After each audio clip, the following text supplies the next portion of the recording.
Assalamualaikum Waalaikumsalam warahmatullahi ta'ala wabarakatuh.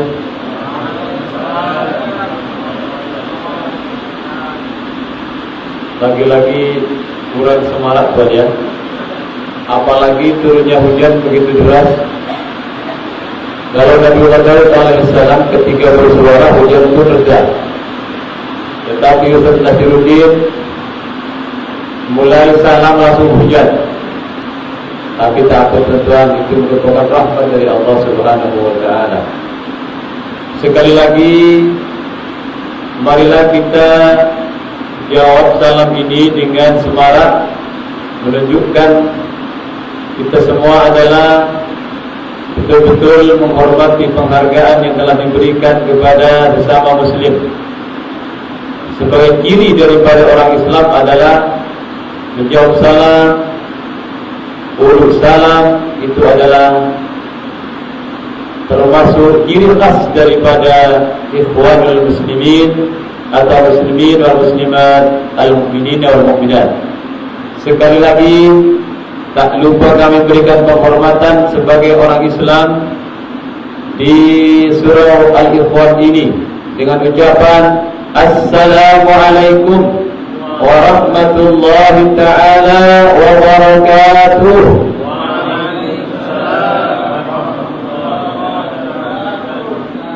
Alhamdulillah, alhamdulillah bi ni'matihi tatimmus shalihat. Wassalatu wassalamu ala khairil anbiya wal mursalin, imamil muttaqin, Sayyidina Muhammadin sallallahu alaihi wasallam wa ala alihi wa sahbihi ajma'in, amma ba'd. Qala Allah Ta'ala fi kitabihil karim, Bismillahirrahmanirrahim. Wa ma arsalna min rasulin illa bilisani qawmihi liyubayyina lahum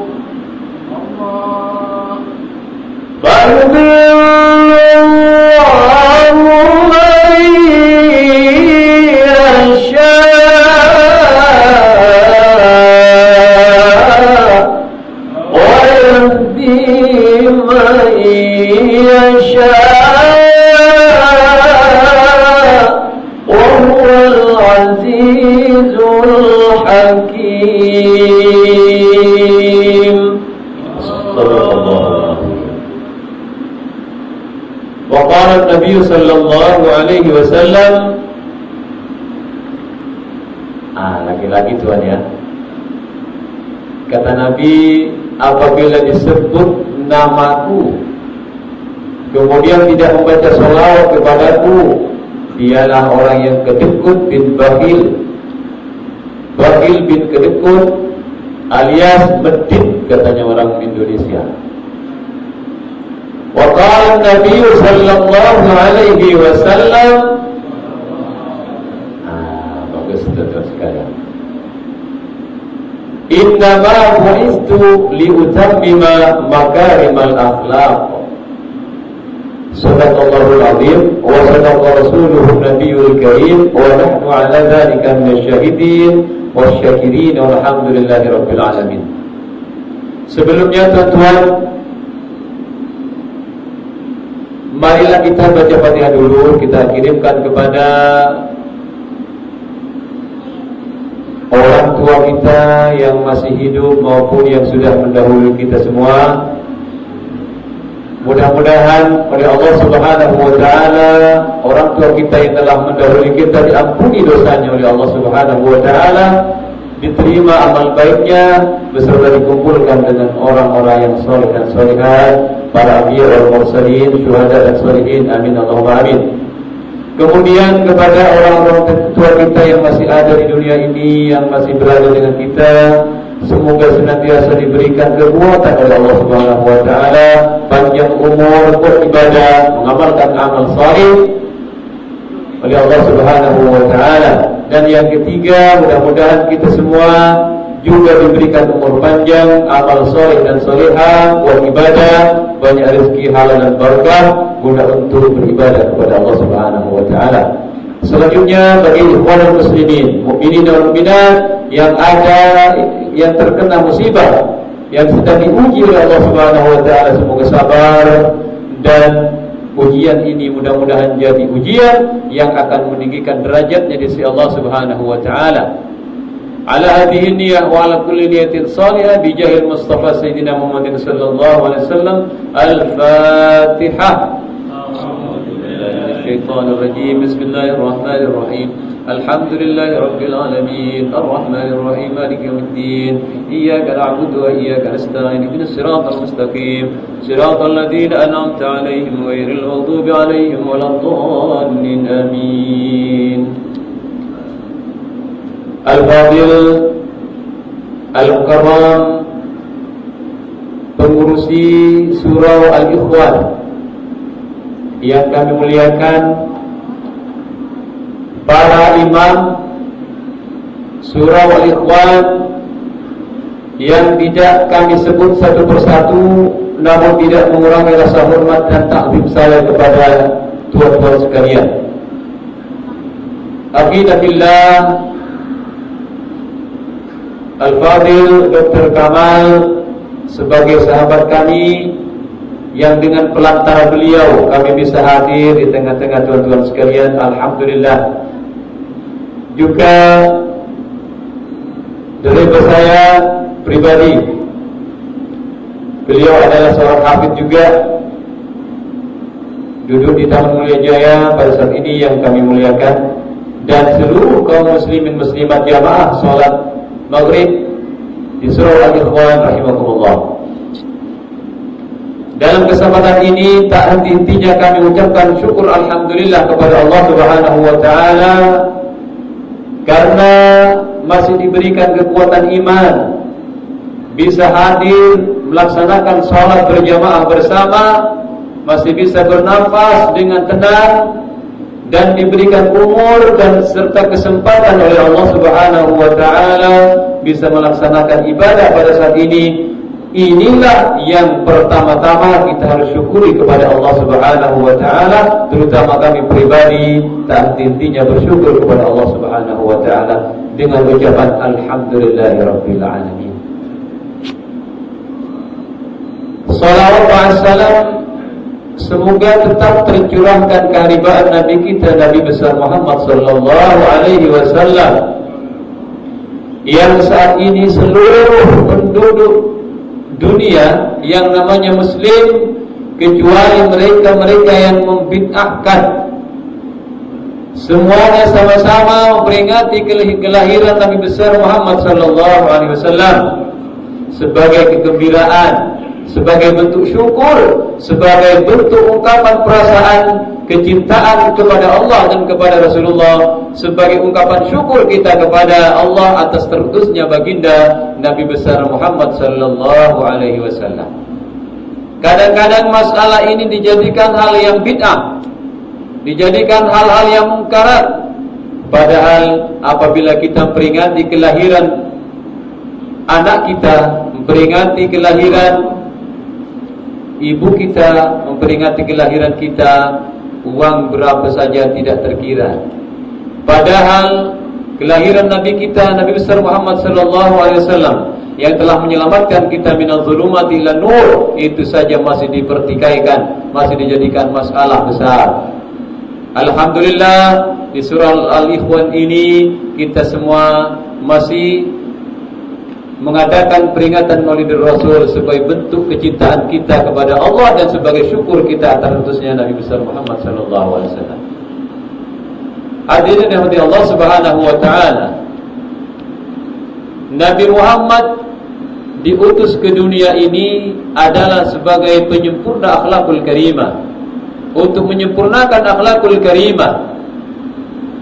Sebagaimana hadisnya, Bismillahirrahmanirrahim, innama bu'istu liutammima makarimal akhlak. Saya diutus, kata beliau Nabi, ke alam dunia ini semata-mata untuk menyempurnakan akhlakul karimah. Oleh karena itu, ketika Nabi Muhammad SAW sedang duduk bersama cucu-cucunya, beliau Nabi dinaiki punggungnya oleh Hasan dan Husain. Punggung Nabi, paham punggung tuan? Pundak-pundak. Ya, pundak Nabi Muhammad, bahu, paham bahu tuan? Hasan dan Husain naik ke bahunya Nabi Muhammad SAW. Yang Hasan naik sebelah kanan, Husain naik sebelah kiri. Kemudian Sayyidina Ali menegur kepada kedua putranya, wahai Hasan dan Husain. Dikatakan dengan cara isyarat. Isyarat saja, tidak keras-keras. Hasan, Husain, jangan naik. Itu Rasulullah, manusia paling utama di muka bumi ini. Rasulullah tidak mengatakan demikian, mendidik. Sayyidina Ali tidak mengatakan demikian, tetapi Sayyidina Ali mengatakan isyarat. Lalu Nabi menegur Sayyidina Ali, biarkan saja. Setelah itu Rasulullah berpidato di hadapan kaum muslimin dengan mentarbiyah umatnya pada saat itu dengan mengatakan, ya ayyuhal muslimin, man razaqahu Allah ta'ala biwaladin fa'alaihi bita'dibihi wa ta'limihi. Ini ajaran yang pertama yang ingin kami jadikan rujukan berbagi ilmu dengan tuan-tuan. Kata Nabi, wahai kaum muslimin, siapa yang diberikan rezeki anak oleh Allah Subhanahu wa taala, jadi anak itu rezeki tuan-tuan. Selain amanat juga anak. Sayang saya tuan-tuan masih tidak dikaruniai anak oleh Allah Subhanahu wa taala. Kalau terus sekalian, banyak anak itu rezeki namanya. Man razaqahu Allah ta'ala biwaladin fa'alaihi bita'dibihi. Barang siapa yang diberikan rezeki yang berupa anak oleh Allah Subhanahu wa taala, fa'alaihi, maka wajib kepada orang tua yang diberikan rezeki itu, yang pertama kewajibannya adalah bita'dibihi, memberikan pelajaran akhlakul karimah. Diberikan pelajaran, memberikan pendidikan yang berupa akhlakul karimah. Itu pertama-tama kewajiban orang tua kepada putra dan putrinya, kepada anak-anaknya. Saya harus menggunakan 3 atau 4 bahasa tuan-tuan. Kadang-kadang tak paham bahasa Indonesia, kadang-kadang gampang itu padahal artinya ringan, katanya itu tak betul, katanya ya, kurang benar. Jadi mohon maaf apabila ada kata-kata yang kurang paham, nanti bisa ini. Menurut kami pribadi itu adalah sehalus mungkin, namun bagi bahasa di sini kasar. Itu kami mohon maaf. Jadi kewajiban yang pertama adalah mendidiknya, mentarbiyahnya dengan akhlakul karimah. Fa'alaihi bita'dibihi. Kewajiban pertama orang tua. Yang kedua, wa ta'limihi, dan memberikan ilmu pengetahuan. Selain mendidik dengan akhlakul karimah, maka harus diajari dengan berbagai ilmu pengetahuan, utamanya ilmu masalah agama. Lanjutan ayat, lanjutan hadis ini, man 'allama waladahu wa addabahu razaqahullahu bi syafa'atihi. Barang siapa yang mendidik anaknya, memberikan pelajaran akhlakul karimah, dan juga memberikan pelajaran-pelajaran ilmu agama, maka dia berhak orang tuanya itu untuk memberikan pertolongan dari Allah. Anaknya nanti otomatis akan memberikan pertolongan kepada kedua orang tuanya di saat orang tua itu sudah tidak bisa berbuat apa-apa. Jadi orang tua tak boleh cakap macam-macam waktu kecilnya. Nah, anak ingat ya, siapa yang anak beri makan tuh? Anak yang memberikan belanja itu siapa? Ayah. Yang berikan anak itu kereta, ayah. Yang besarkan engkau nak dari sejak kecil sampai tua itu saya. Jadi jangan berani dengan saya. Tidak perlu cakap macam itu. Didik saja dengan akhlak.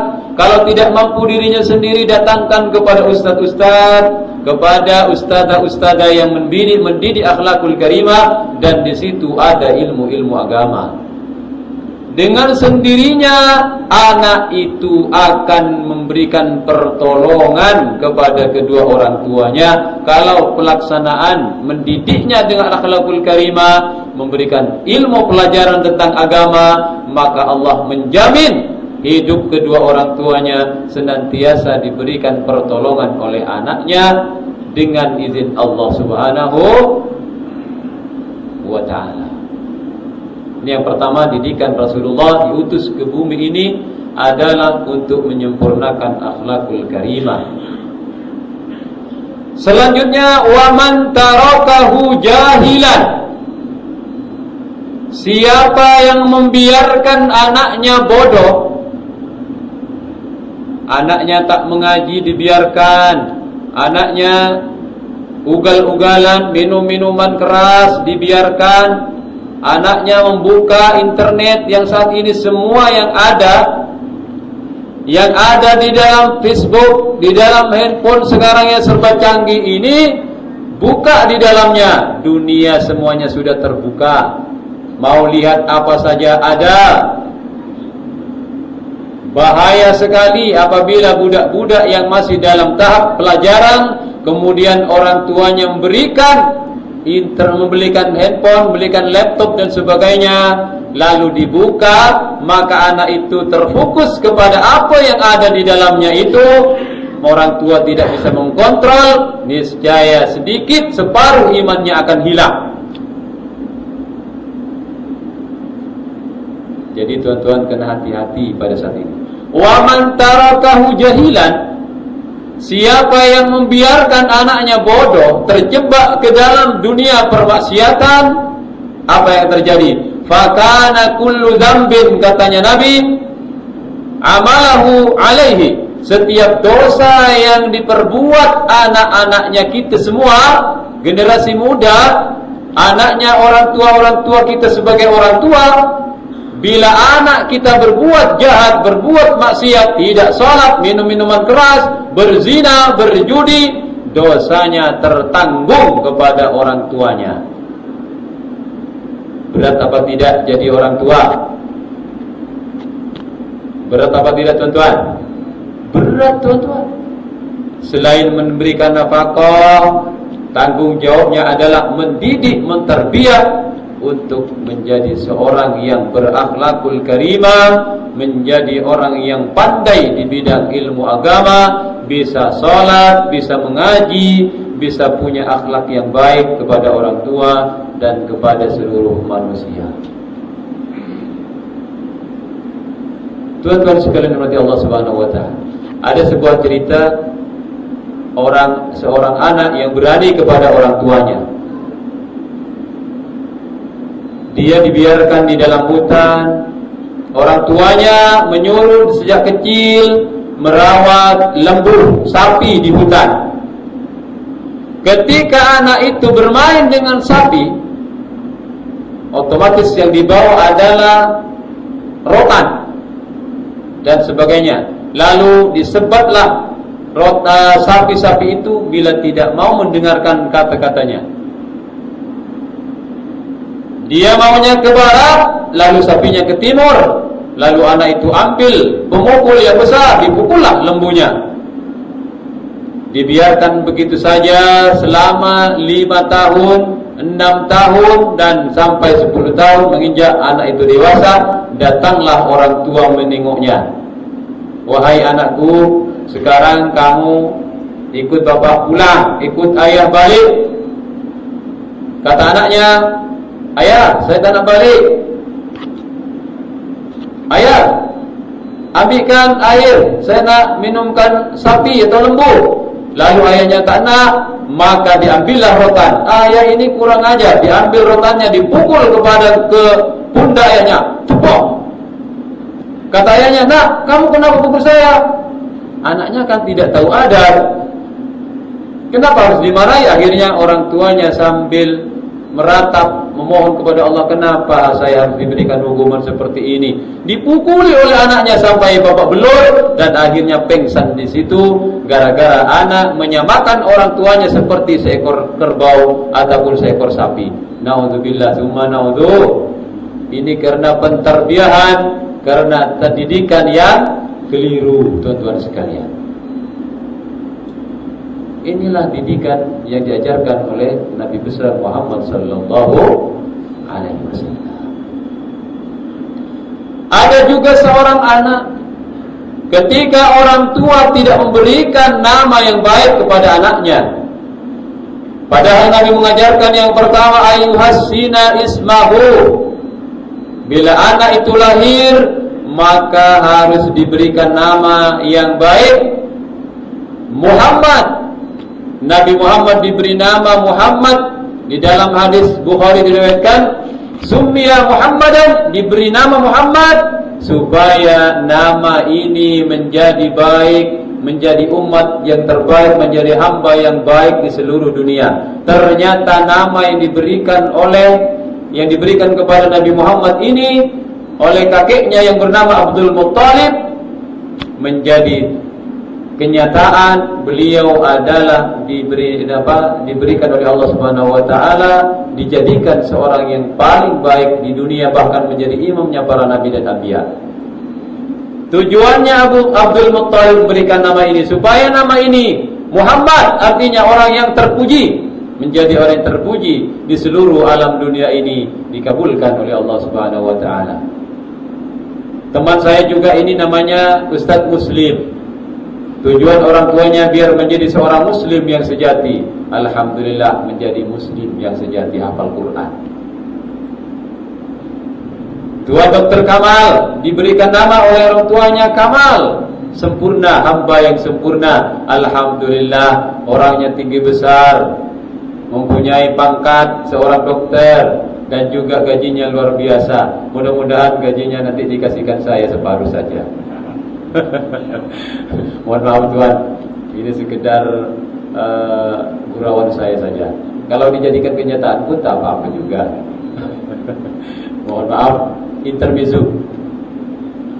Tuhan-tuhan sekalian umat Allah Subhanahu wa taala, diberikan nama yang jelek, lalu anaknya lahir ke dunia dinamakan nama adalah namanya, kalau diartikan bahasa Melayu Malaysia ini adalah kelelawar, kupu-kupu.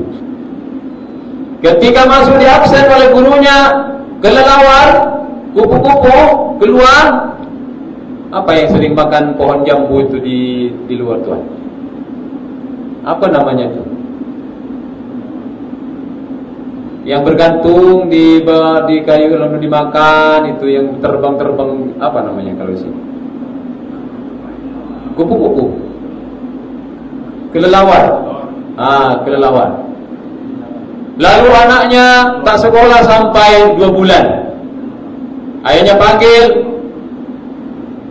Kalau dipanggil dari luar oleh ayahnya, nak, kelelawar keluar. Anaknya marah dalam bilik, dipukul ayahnya, ditumbuk. Katanya ayahnya melapor ke ustaznya, Ustaz, kenapa anak saya jadi berani dengan saya? Ya jangan salahkan anaknya dulu Tuhan. Apakah sudah benar memberikan yang terbaik nama untuk anaknya? Iya, anak saya namanya kelelawar. Jadi anak itu malu diberi nama kelelawar. Akhirnya kata ustadznya, jangan salahkan anaknya Tuhan. Coba diberi nama yang baik, Hasan. Diberi nama Ahmad. Muhammad Nasiruddin. Akhirnya oleh orang tuanya dirubah namanya menjadi Ahmad Abdullah. Abdullah, bukan Ahmad Abdullah. Diberi nama Abdullah, hamba Allah. Maka anaknya senyum, ramah kepada ayahnya, dicium tangan ayahnya setiap mau berangkat sekolah. Inilah kesalahan orang tua yang pertama, mendidik anaknya dengan nama yang tidak baik, berikan nama yang tidak baik kepada anaknya. Tuhan sekalian dirahmati Allah Subhanahu wa taala. Jadi waman tarakahu, sekali lagi, waman tarakahu jahilan. Apabila anak ini dibiarkan dalam keadaan bodoh, fakana kullu dzambin amalahu alaihi. Setiap dosa yang dikerjakan oleh anaknya, maka dosanya itu tertanggung kepada kedua orang tuanya. Nanti apabila tuan-tuan mau masuk surga, ditunggu oleh anaknya. Yang mana anaknya berhak masuk neraka. Ayah mau masuk surga dengan amalnya. Dipanggillah, ayah mau kemana? Ayah nak bagaimana? Saya nak masuk surga. Iya ya, tak boleh. Saya bodoh gara-gara ayah tidak pernah mendidik saya dengan ilmu pengetahuan. Saya tak pernah dibelajari akhlakul karimah. Saya masuk surga gara-gara ayah. Karena ayah tak mendidik saya dengan orang yang betul. Ayah tak mendidik saya dengan betul. Akhirnya saya masuk neraka. Ayah harus masuk neraka juga bersama saya. Na'udzubillahi min dzalik. Inilah tuan-tuan sekalian, amanat Rasulullah yang pertama kepada kita. Karena Rasulullah sejak kecil adalah ditarbiyah, disusui oleh orang desa, bukan disusui oleh orang kota, orang bandar, tetapi dicarikan oleh oleh ibunya yang bernama Siti Aminah, orang-orang desa untuk menyusui Nabi Muhammad SAW yang akhlaknya baik. Suwaibatul Aslamiyah, seorang desa, akhlaknya baik, budi pekertinya baik, agar tujuannya Nabi Muhammad adalah supaya akhlaknya bisa menurun kepada Nabi Muhammad SAW. Kalau kita sekarang lahir saja dibelikan susu cap nona di toko, di kedai-kedai, karena orang tua sering sibuk dengan kerja. Anaknya diberi susu, susunya apa? Susu sapi. Iya tidak tuan-tuan. Kalau di sana tuan-tuan, kalau di Bawean di Indonesia, ibunya jadi pegawai negeri, jadi pegawai kebangsaan, jadi pegawai kerajaan. Pagi-pagi sibuk nak kerja ke sekolah. Anaknya di rumah dibelikan susu, dirawat oleh pembantu. Neteknya kepada tutunya susunya apa? Susunya sapi, susu sapi, susu cap nona. Sehingga kalau di sekolah susah untuk mendengarkan cakapnya ataupun apa yang disampaikan ustaz-ustazanya, karena minumannya adalah susu cap nona. Kalau menurut Pak Dokter itu memang bagus. Rasulullah memberikan tuntunan bahwa susu seorang ibu, ASI ibu itu adalah paling baik. Terutama ASI seorang ibu yang akhlaknya, tutur katanya, perangainya baik, dan itu adalah yang paling baik. Itu tuntunan Rasulullah Nabi Muhammad SAW. Tuan-tuan sekalian dirahmati Allah Subhanahu wa taala. Di dalam Al-Quranul Karim, Nabi Muhammad SAW, Allah Subhanahu wa taala berfirman di dalam Al-Quran, menjelaskan tentang akhlakul karimah, bahwa Nabi ini adalah suri tauladan yang baik. Allah Subhanahu wa taala menjelaskan di dalam Al-Quran, A'udzu billahi minasyaitonir rajim.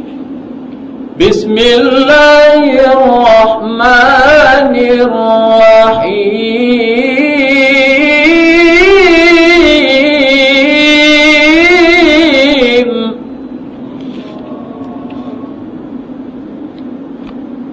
Laqad لقد كان لكم في رسول الله أسوة حسنة لمن كان يرجو الله واليوم الآخر لمن كان يرجو الله واليوم الآخر وذكر الله كثيرا. Laqad kana lakum fi Rasulillahi uswatun hasanah. Sungguh di dalam diri Rasulullah sallallahu alaihi wasallam itu terdapat uswatun hasanah, suri tauladan, contoh-contoh yang baik untuk pedoman kita hidup di dunia ini. Dimulai daripada keluarga. Nabi Muhammad SAW menyebut kepada istrinya dengan sebutan yang paling bagus, sebutan yang paling baik. Sudah kita maklum bersama, Humairah, Siti Aisyah itu sudah cantik, wajahnya kemerah-merahan. Jadi panggilnya bukan disebut Aisyah, Ika, bukan. Kadang-kadang namanya Aisyah itu sebutannya Ika. Rasulullah tidak menyebut dengan nama itu, nama yang paling bagus. Jadi yang ditiru perempuan sekarang, pipinya disebut kemerah-merahan, itu adalah meniru Siti Aisyah radhiyallahu anha, Ummul Mukminin. Beliau seorang wanita cantik luar biasa, kurang lebih cantiknya dengan istri Dr. Kamal. Menurut Dr. Kamal, istrinya cantik sedunia. Kalau lebih cantik istri saya, berarti Dr. Kamal selingkuh. Menurut Rasulullah, istrinya adalah yang paling cantik sedunia. Disebutnya dengan sebutan yang baik, Humairah, wahai adindaku yang kemerah-merahan, duhai ki adikku yang kemerah-merahan. Sebutlah dengan nama yang bagus, panggilan yang bagus. Jangan terbalik tuan, istrinya kehitam-hitaman, nanti malah dipanggilnya, wah istriku yang kehitam-hitaman. Ya marah tuan-tuan sekalian. Paling tidak panggilnya, wahai ki adikku yang hitam manis. Nah, senyum istrinya. Iya, ada apa ci abangku saya? Itu tuntunan Rasulullah. Jadi yang pertama, uswatun hasanah dimulai daripada keluarga. Ketika Rasulullah pulang selesai dakwah kemalaman, kemudian beliau ketuk pintu 3 kali. Assalamualaikum ya Humairah. Tidak ada jawaban. Assalamualaikum wahai ki adikku Humairah. Tidak ada jawaban. Assalamualaikum sayang, tambah lembut suaranya. Tidak ada jawaban. Lalu dibentangkan sejadahnya, serbannya, tidurlah beliau di depan pintu, tuan-tuan sekalian. Kalau kita semua mungkin tak sama. Yang di sini, yang di sini tidak. Kalau di bawayan sana, suaminya datang dari laut atau undangan mancing ataupun kerja yang nelayan, datang ke rumah, Assalamualaikum dik. Tak ada jawaban. Jawaban yang kedua, ketuk pintunya lebih keras lagi, Assalamualaikum. Dijawab diam. Duh, mati sangat tidurnya. Apa yang dilakukan dari tadi sampai sekarang tak bangun-bangun. Didobrak pintunya 3 kali, dor. Mati apa tidur di dalam nih. Lalu ditendang pintunya, jedang. Kakinya masuk ke dalam. Kata istrinya, bang, datang ya bang. Abang, dari tadi saya bengak-bengok, panggil tak dijawab. Abang marah luar biasa. Itu Itulah kalau di Boyan. Kalau di sini mungkin tak ada. Saya lihat wajahnya tuan-tuan ini adalah mengikuti sunnah Rasulullah SAW. Ya tuan-tuan sekalian ya. Alhamdulillah. Itulah bedanya dengan di negeri kita di Indonesia. Tuan-tuan sekalian, itu dari keluarga. Kenapa? Karena Rasulullah SAW sadar kalau istrinya masih merawat anak, mengurus makan, masih menggosok baju. Kalau di sini mungkin tuan-tuan menggosok baju sendiri. Kalau di Boyan gosok baju istrinya, yang buatkan kopi teh istrinya, yang menggendong anak semalaman ya istrinya. Ayah terima beres. Tidur, bangun tidur, dibangunkan ibunya, Bu, udah tidur anaknya belum? Kata ibunya belum. Ya tidur lagi. Cepat ditidurkan, Bu. Apa tujuannya? Tidak tahulah ada apa dengan itu. Tuan-tuan sekalian dirahmati Allah Subhanahu wa taala. Sampai kepada musuh-musuhnya, Nabi Muhammad SAW memang akhlaknya luar biasa. Ketika pagi-pagi mau datang ke masjid, sampai di tengah perjalanan, sebelum sampai di masjid, berhenti di depan rumahnya sahabat, di depan orang-orang Yahudi, lalu diludahi dari ludah waktu bangun tidur dulu.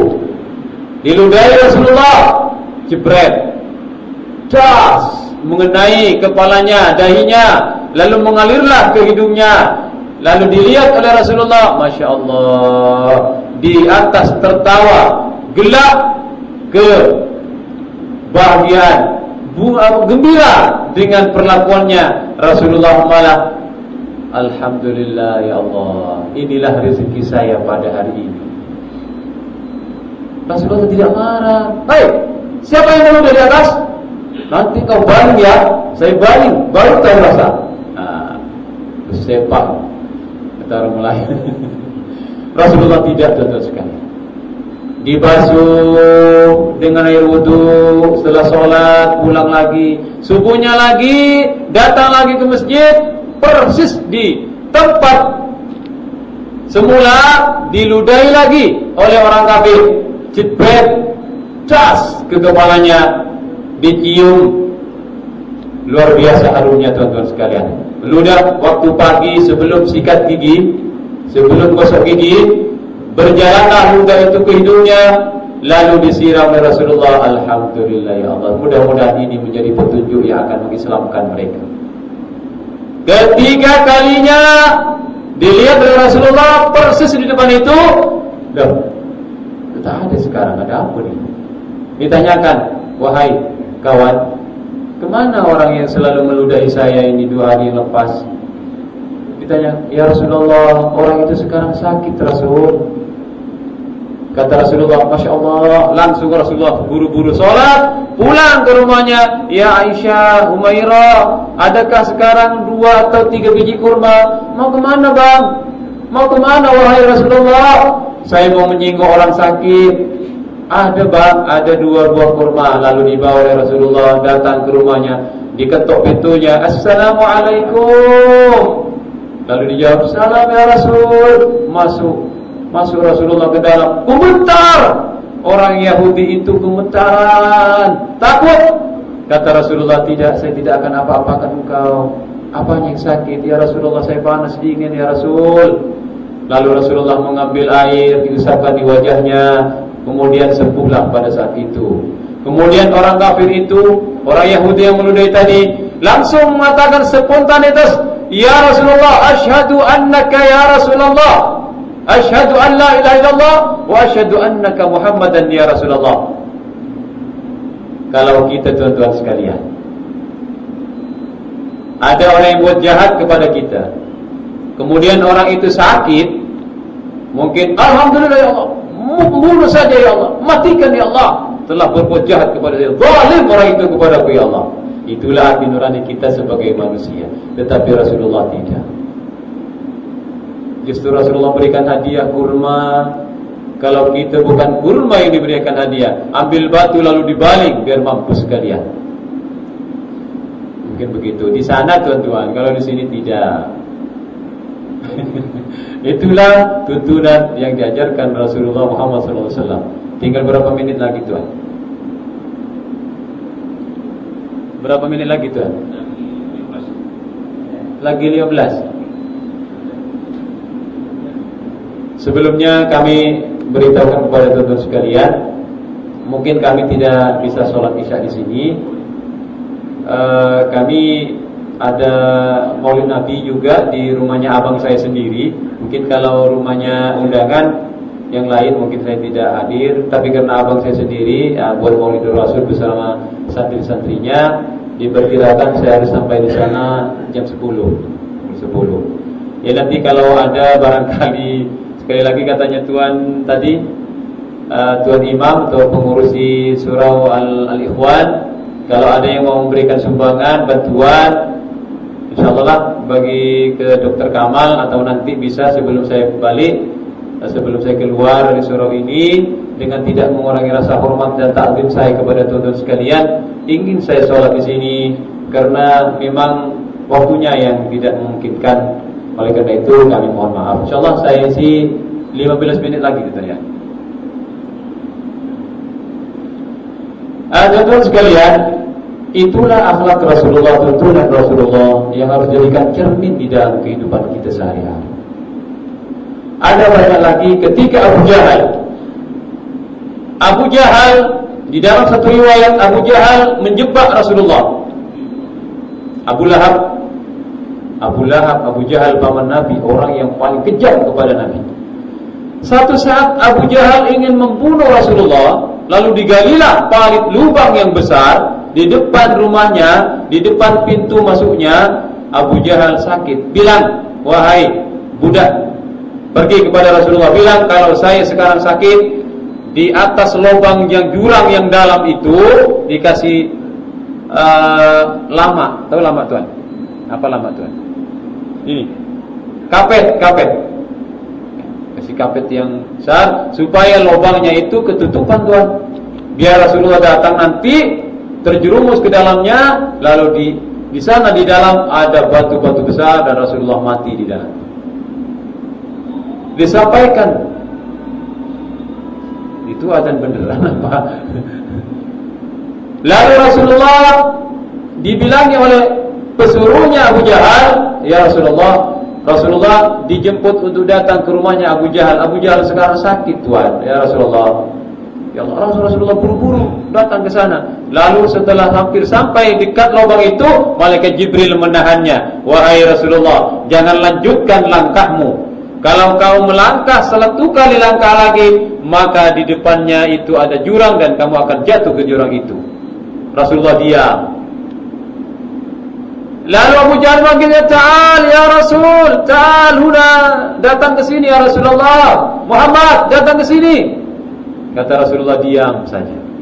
Lalu tanpa sadar, Abu Jahal dengan sendirinya datang menghampiri Rasulullah, dan sendirilah yang terjerumus ke dalam jurang itu. Apakah Rasulullah marah? Tidak. Rasulullah langsung balik. Abu Jahal berteriak-teriak, "Ya Muhammad, tolong ambilkan saya. Kalau engkau bisa selamatkan saya akan masuk Islam dan beriman kepadamu, wahai Muhammad." Kemudian dengan mukjizat dari Allah Subhanahu wa taala, lubang yang begitu dalam diambil dengan tangan beliau tanpa turun ke bawah, hanya dengan tangannya saja diturunkan, lalu Abu Jahal bisa ditarik ke atas dan selamat. Apa kata beliau Abu Jahal? Apa katanya Abu Jahal? Laknatullah itu kepada Nabi. Luar biasa sihirmu wahai Muhammad. Saya tidak akan pernah beriman kepadamu wahai Muhammad, karena kamu adalah tukang sihir yang luar biasa. Itulah tuan-tuan sekalian, masih bisa menolong walaupun beliau itu dikhianati dan disakiti. Tuan-tuan sekalian, kemudian yang kedua itu seputar peringatan Maulidul Rasul, akhlakul karimah Nabi Muhammad sallallahu alaihi wasallam. Umat Nabi Muhammad ini, kita semua yang diwarisi Al-Quran, dibagi oleh Allah Subhanahu wa taala menjadi 3 golongan manusia. Yang pertama adalah zalimun li nafsi. Orang yang zalim kepada diri kita sendiri.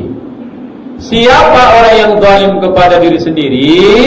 Ialah orang Islam, orang mukmin yang melaksanakan sholat tetapi rajin juga bermaksiat. Itu yang pertama.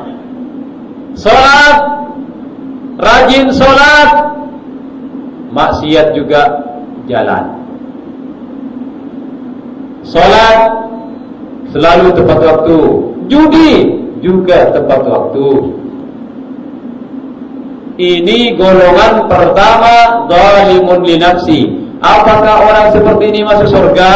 Masuk surga juga Tuhan, tetapi setelah disetrika dulu, digosok dulu di dalam neraka dan diterima tobatnya oleh Allah Subhanahu wa taala. Ini golongan yang pertama. Kemudian golongan yang kedua, muqtasid. Golongan yang nomor 2 ini orang yang rajin sholat, rajin puasa, tidak bermaksiat kepada Allah, tetapi tidak mau melaksanakan ibadah-ibadah sunat. Puasa Senin Kamis, tidak mau sholat rawatib yang 5 waktu, tidak mau juga. Kalau perkara-perkara sunat, perkara-perkara tidak mau, semuanya itu haram. Saya ambil yang wajib-wajibnya saja. Sholat asar, mau zuhur, asar, maghrib, isya, subuh. Apakah orang yang seperti itu masuk surga? Masuk surga juga. Karena orang itu tidak melaksanakan bermaksiat kepada Allah Subhanahu wa taala. Tetapi hanya dia tidak melakukan sholat-sholat sunat, tidak mau melakukan ibadah-ibadah sunat, masuk surga juga. Kemudian tingkatan yang terakhir adalah tingkatan sabiqum bil khairat. Orang-orang yang selalu di depan apabila di situ mengerjakan kebaikan, selalu di depan, selalu mengerjakan paling awal. Salat subuh, datang ke surau pertama kali, salat tahajud, salat sunnah, kemudian masih baca Quran. Kalau di bidang kebaikan, salat sunatnya dikerjakan, salat wajibnya dikerjakan, puasa sunatnya tidak pernah alpa, tidak pernah absen. Kemudian ada sedekah dharma paling awal menderma. Kemudian disuruh apa saja paling awal, tidak pernah bermaksiat kepada Allah, apalagi dosa kecil, apalagi dosa besar, dosa kecil pun tidak melaksanakan. Itulah orang-orang yang dijanjikan oleh Allah Subhanahu wa taala, wa basyiril ladzina amanu anna lahum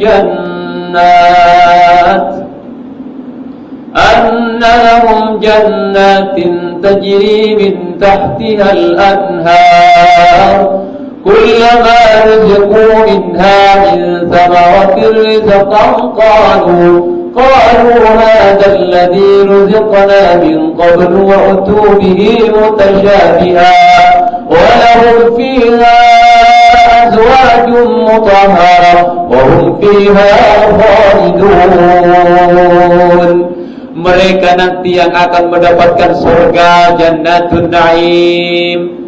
Mereka lah orang-orang yang akan mendapatkan surga, di dalamnya akan mengalir sungai-sungai, dan di dalamnya akan mendapatkan istri-istri, walau fiha azwajun mutahharah, perempuan-perempuan, istri-istri yang cantik, tak pernah ada menstruasi. Di dalam surga tak pernah menjual softtek, Tuhan.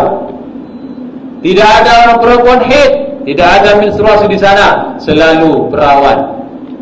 Ketika akan wafat, maka akan diperlihatkan istri-istrinya itu sebelum nyawa dicabut oleh Allah Subhanahu wa taala. Sudah nampak senyum yang manis, wajah cantik jelita. Ketika nyawa dicabut tanpa terasa. Karena apa? Karena kegembiraan yang tidak pernah dilihat mata, tidak pernah didengar oleh telinga, dan tidak pernah terlintas di dalam hati. Jadi orang mukmin yang akan meninggalkan dunia ini selalu tersenyum gembira melihat menghadap Allah. Karena apa? Karena diperlihatkan tempatnya di dalam surga oleh Allah Subhanahu wa taala. Jangankan bidadari, Tuhan, bagi orang-orang ada cerita di Madura, punya burung yang cukup luar biasa bagusnya suaranya. Tiap pagi dia petik jarinya, bunyi terus. Tiap pagi istrinya di dalam teriak-teriak, "Bang, kopinya bang." Tunggulah dik, burung dik, tak terasa. Sarungnya di dalam tidak pakai celana dalam tuan, pakai sarung saja. "Bang, burungnya berhentikan dulu." Udah dik, mau jatuh sarungnya dikeataskan lagi tuan. "Kopinya bang." Udahlah dik, burungnya tersukup. Sarungnya mau jatuh ditarik lagi ke atas. Sampai habis gulung sarungnya. Lalu istrinya bilang, "Burungnya bang," di depannya. Kata suaminya, "Iya dia, tunggu dik, burung ini masih bunyi dik. Burungnya bang." Nah, tanpa terasa tuan, kenapa? Karena asiknya dengan suara burung, sehingga burungnya sendiri lupa mau ditutup. Itu tuan. Apalagi kita nanti ini bila dihadiahkan oleh Allah Subhanahu wa taala sebelum wafat, dihadiahi sebuah perempuan yang cantik luar biasa, diberikan tempat dilihatkan oleh Allah Subhanahu wa taala, ditariklah nafas ini dengan tanpa terasa karena sudah ada tempat di sorga, ranjang-ranjang mutiara, istri-istri yang tersenyum kepada kita, diberikan sungai-sungai yang luar biasa, maka kita akan menghadap kepada Allah dengan senyum gembira. Amin Allahumma amin. Jadi kata Rasulullah, mati itu sangat kuat sekali, sangat sakit sekali. Karena orang tidak akan mati kalau tidak sakit, sehingga tidak bisa berteriak.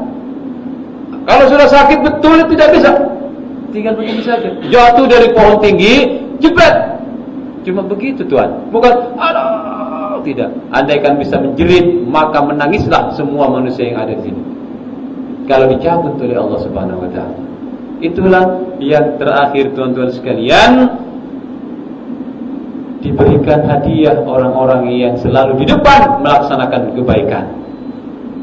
Ega ceritanya bidadari ini, kalau meludah ke air lautnya itu tawar. Kalau melihat matahari, mataharinya yang kalah, bukan matanya yang kalah. Kalau kita melihat kepada matahari, ada perempuan cantik manapun, melihat matahari pasti hacin gitu. Tetapi kalau bidadari pandang matahari, mataharinya yang kalah, suram. Kalau meludah ke air lautnya tawar. Itulah bidadari tuan-tuan sekalian. Kalau tuan-tuan semuanya melihat bidadari turun ke muka bumi ini, tidak bisa berkedip tuan. Lalu pulang ke rumahnya melihat istrinya muntah-muntah. Karena apa? Karena istrinya jeleknya luar biasa.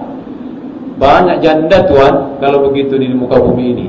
Karena apa? Semuanya muntah-muntah, tidak mau tidur dengan istrinya, mau dicabut oleh Allah segera bertemu dengan kekasihnya di dalam surga. Tetapi ibu-ibu hadirin muslimat sekalian, apabila masuk surga nanti, maka lebih cantik daripada bidadari yang ada di dalam surga. Itulah janji Allah Subhanahu wa taala. Mungkin cukup begitu saja tuan ya. Ya, cukup tuan ya. Mohon maaf teman-teman sekalian, kami cukup bangga dan sangat berterima kasih masih diberi kesempatan untuk kedua kali berceramah di tempat ini. Anggaplah ini bukan ceramah Tuhan karena saya orang bodoh, tidak tahu apa-apa. Kalau ada yang benar adalah semata-mata karena Allah, dari Allah. Kalau ada yang salah silapnya itu adalah dari kebodohan saya, dari ketololan dan kegoblokan diri kami yang dhaif ini. Di sini surah Al-Ikhwan, ini ikhwan artinya kan kawan teman-teman sekalian. Jadi saya ke sini diterima sebagai kawan, ikhwan muslimin. Innamal mu'minuna ikhwan. Seorang mukmin itu dengan mukmin yang lainnya adalah bersaudara. Jadi saya anggap tuan-tuan sekalian adalah seorang saudara semua dengan kami. Faslihu baina akhawaykum, kata Allah, maka perbaiklah di antara persaudaraan kalian semua. La'allakum wattaqullah. Maka takutlah kepada Allah, karena yang di antara kalian terbaik adalah orang yang bertakwa kepada Allah. La'allakum tuflihun, mudah-mudahan kalian semua menjadi orang yang berbahagia dan beruntung. Ini saja yang dapat kami sampaikan. Jika ada yang mau menyumbang sedikit, barangkali ada dari tuan-tuan sekalian yang mau menyumbangkan untuk bahan kami sekali lagi. Walaupun beberapa hari yang lalu, hari yang lepas sudah menyumbang, barangkali ada tuan-tuan semuanya berkenan untuk menyumbang lagi, kami masih buka uluran tangan karena masih membutuhkan tinggal 18.000 lagi tuan. 18.000 duit Malaysia, insyaallah sudah selesai bangunan kami. Anak-anak yatim dan fakir miskin yang ada di sana insyaallah sudah terayumi. Hadanallahu wa iyyakum ajma'in, wallahu muwaffiq ila aqwamit thoriq. Wassalamu alaikum warahmatullahi wabarakatuh.